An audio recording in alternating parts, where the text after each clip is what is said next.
Revenge is our duty అని, యుద్ధం ఆపం మేము, ప్రతీకారం మా కర్తవ్యం అని చెప్పింది.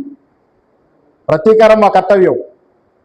ఖొమైనీ మీద దాడి చేయటం, ఖొమైనీని హత్య చేయటం అనేది యుద్ధ నేరం.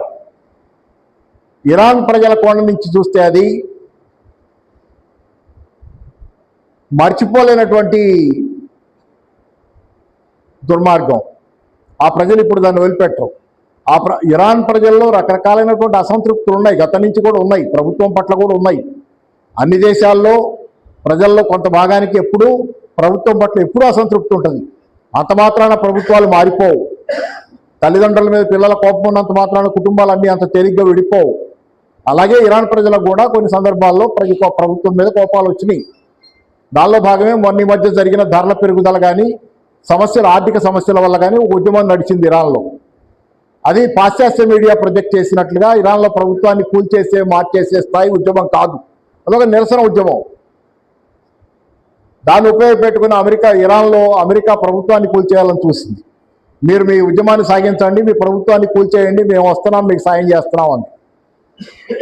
కానీ యుద్ధానికి ఇప్పుడు వెళ్ళింది నిజమే, కానీ ఆ ఉద్యమం చల్లారిపోయింది. అక్కడ కూడా అమెరికా టైపు తలెత్తి చూడలా. మరో ఒక రకంగా చెప్పాలంటే ఉద్యమకారుల్ని రెచ్చగొట్టి ఇరాన్ ప్రభుత్వం తాలూకు అనివార్యమైన స్థితిలో తీసుకున్న చర్యలకు అనేక మంది బలయ్యేలాగా కారణమైంది అమెరికా. సో ఇదేమైనా ఏంటంటే ఇది చిరకాలంగా ఉన్నదే.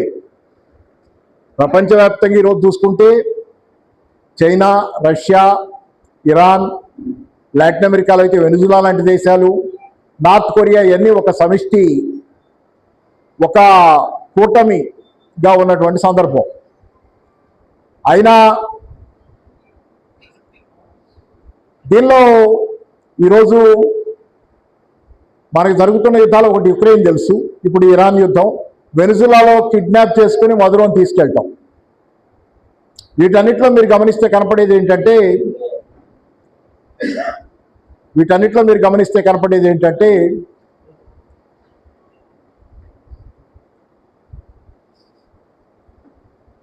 నేను యుక్రెయిన్ యుద్ధం నుంచి కూడా వస్తాను, మా వెనక్కి పోయి కొంచెం.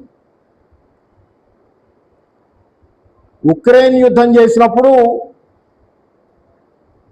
అసలు యుక్రెయిన్ యుద్ధం మొదలైన కారణం ఏంటంటే యుక్రెయిన్ నాటోలో చేరతానంది.